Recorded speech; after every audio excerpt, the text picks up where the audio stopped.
Hello students. So in this video we are going to discuss about important topic, that is a symmetric relation. So what is symmetric relation, that we are going to discuss now with the help of some examples. Okay, so let us start the video. So to discuss the symmetric relation, let me first write down the definition. Suppose there is a relation R. Let us consider, let R be a relation, R be a relation on a non-empty set, non-empty set, on a non-empty set A. Okay, then this R is symmetric. R is symmetric if and only if A related to B implies B related to A. For A B, for all A B, for all A comma B belongs to A. Okay, or you can say that A comma B belongs to R implies B comma A must be an element of R. Okay, remember. So here you see in this definition, if you see the definition, then here relation R is symmetric if a condition is there. What is that condition? If A related to B, then only B must be related to A. Okay, but if A not related to B, then not necessary you should check whether B is related to A or not. Okay, so that's why if A comma B is an ordered pair in the relation R, then the relation will be symmetric if we have B comma A also in the same relation. Okay, then only the relation will be symmetric. To understand this, let me take some example. Okay, let me take some example. Suppose I first consider a set A having, suppose the element ABC. Okay, I consider its Cartesian product. I consider its Cartesian product A cross A. Let me find out the Cartesian product A cross A. For that, I write the elements of set A. I write the element of set A. So A comma A with B, A with C. Cartesian product means all the possible ordered pair can be formed by taking the element of A. So it will be, these are the ordered pair. Okay, these are the 9 ordered pairs which will form the Cartesian product of set A. Okay, now what is a relation? As you know, that relation is subset of Cartesian product. That means from these 9 elements, if you select some of the elements and form a subset, then it is a relation on set A. Okay, so our relation R is also a subset of this. Now let me take some example. As you know that null set phi is subset of every set, so null set is also a relation. Okay, something like that. So now suppose I consider first relation is null set. First relation is null set, suppose. Is it a symmetric relation? Answer is, surprisingly, answer is yes. Why yes?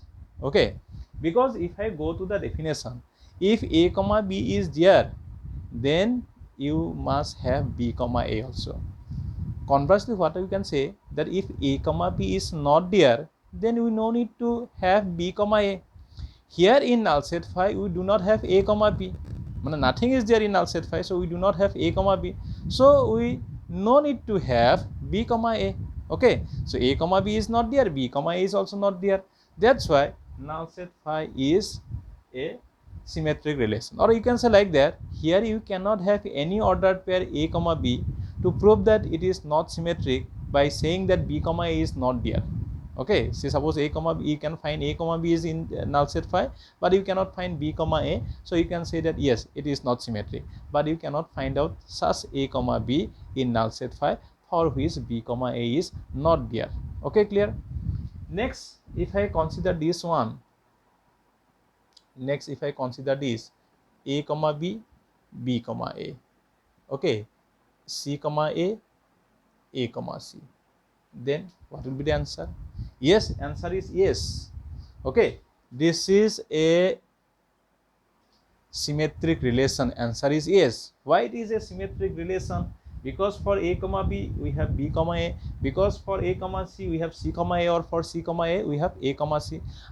then you may have a question that here we have A, B, B, A, C, A, A, C, but A, comma C and C, sorry, B, comma C and C, comma B is not there. Not necessary.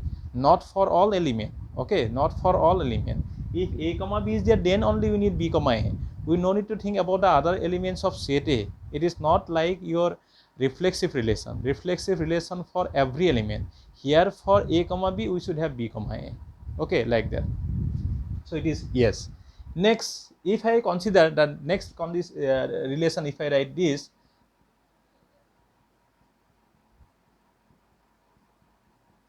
then okay, then your answer is what?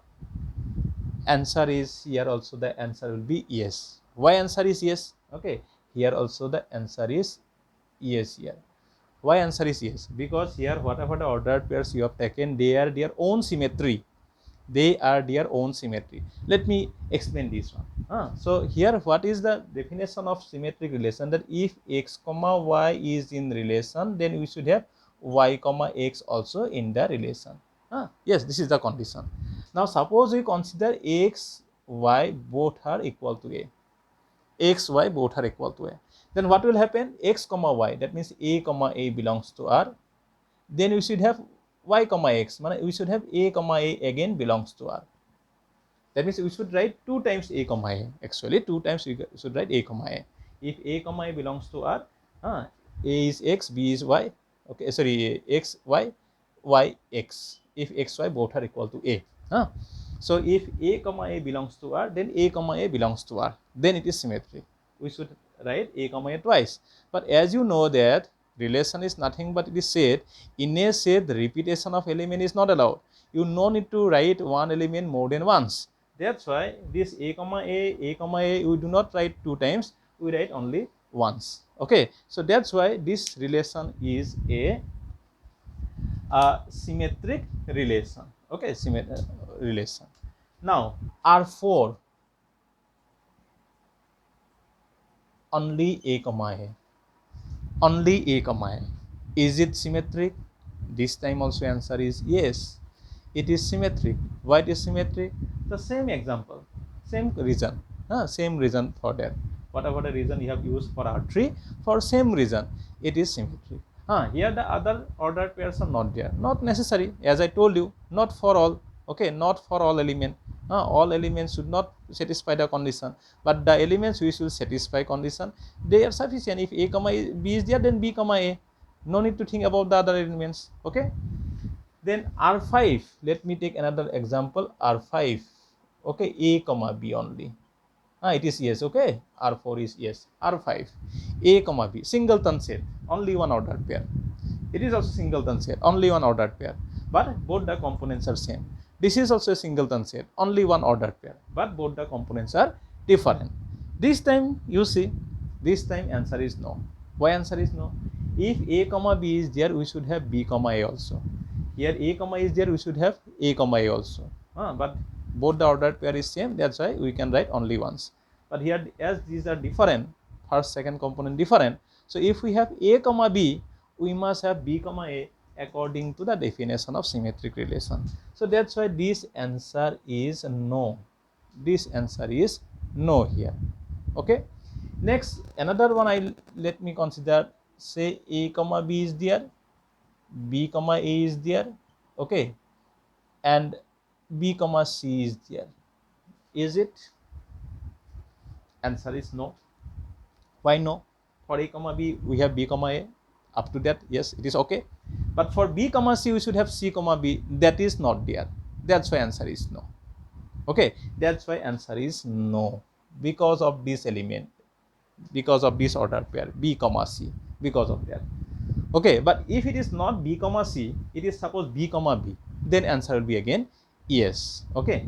Next, if I consider the next relation as the Cartesian product of set A and set A cross A, that means all these 9 ordered pairs if I consider, then of course answer is yes. Okay, of course answer will be yes. Why yes? Because you see, for a comma a we have a comma a, for b comma b we have b comma b, for a comma b we have b comma a, for a comma c we have c comma a, for b comma c we have c comma b. So this condition is satisfied here. Okay, so that's why when it is the universal relation, A cross A means universal relation. Universal relation is symmetric. Okay, so this is the definition of symmetric relation, and with these examples we try to understand the concept. Okay, so hope all of you can understand this. So next we'll discuss about the transitive relation in my next video. Okay, bye bye.